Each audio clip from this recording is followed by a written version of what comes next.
आज आपण डिमेन्शिया ह्या एका महत्त्वाच्या विषयाची चर्चा करूया. भ्रमिष्टपणा किंवा वेडेपणा हा केवळ मानसिक विकृतीचा भाग आहे असं आपल्याला वाटतं. विशेषतः आपल्या घरातील वृद्ध माणसं किंवा ज्येष्ठ व्यक्ती असं का वागतात असा प्रश्न आपल्याला अनेक वेळा पडतो.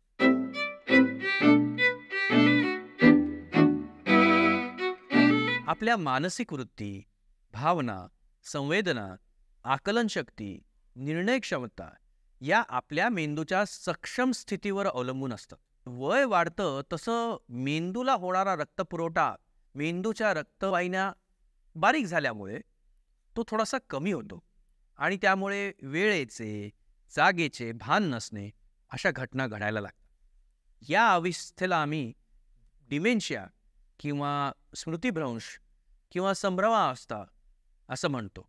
या गोष्टीमुळे मित्र आणि जवळचे नातेवाईक यांना खूप काळजी वाटते, पण रुग्णाला त्याची काही कल्पनाच नसते.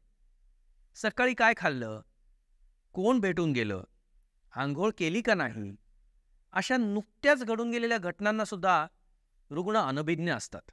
लहानपणीच्या किंवा तरुण वयातील आठवणी मात्र अतिशय छान ताज्या तवाने असतात. एका दृष्टीनं त्यांचं मस्त चाललेलं असतं. त्यांचं स्वतःचं एक विश्व असतं.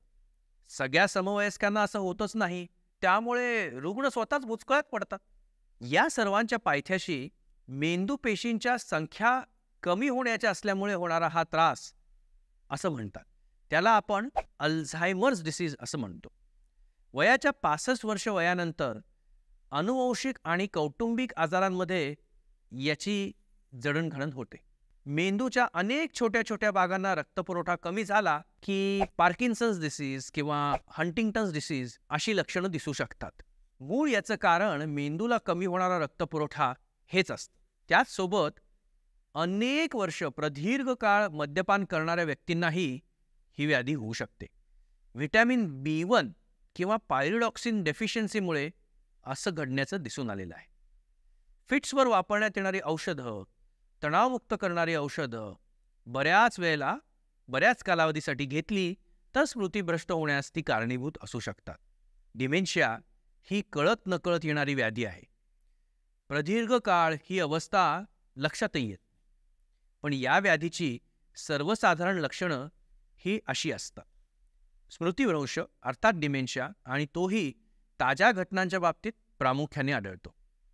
चिडचिडेपणा, हट्टीपणा, दुराग्रह, आपलंच मत योग्य असल्याबद्दलचा आग्रह आणि त्यामुळे चुकीचा निर्णय घेणं, संभाषण चालू ठेवणं, मन भिरभिरणं, बोलताना शब्द न सापडणं, संवेदनशील मनोव्यवहार, भावनिक अतिरेक, विनाकारण भटकणं, अस्वस्थता, वैयक्तिक अस्वच्छता, पॅन्ट शर्टची बटणं लावायला विसरणं अशा छोट्या छोट्या घटनांमधून ही व्याधी दिसून येते. आजाराच्या प्राथमिक अवस्थेत रुग्णालाही या गोष्टी लक्षात येतात बरं का, पण आजार वाढत जातो तसं तसं नैराश्य यायला लागतं. अशा परिस्थितीत आवश्यक त्या चाचण्या करून निदान निश्चित करणं फार महत्त्वाचं असतं. आणि जर मूळ कारण लक्षात येऊन त्याच्यावर आपण उपचार करू शकलो तर नक्कीच फायदा होऊ शकतो. मध्यमात थांबवलं, व्हिटॅमिन B1, B6, B12 याचा पुरवठा केला तर काही डिमेन्शिया व्यवस्थितही होऊ शकतात. परंतु एज रिलेटेड डिमेन्शियावर उपचार नसल्यामुळे अशा रुग्णांची काळजी घेणं हे एकच आपल्या हातात राहतं. वृद्धाश्रम, सेवाश्रम यासारख्या संस्था या दृष्टीनं खूपच उपयुक्त आहेत.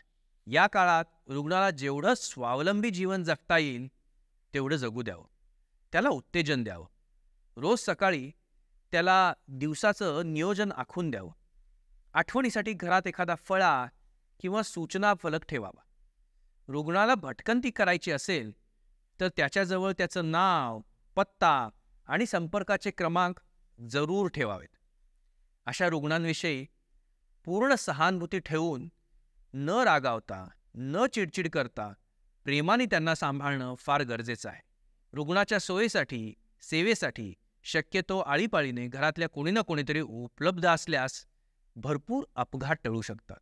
म्हातारपण हे परतून आलेलं बालपण असतं. वृद्धांना देखील आईची माया देणं हे आपलं सगळ्यांचं उत्तरदायित्व आहे असं मला वाटतं.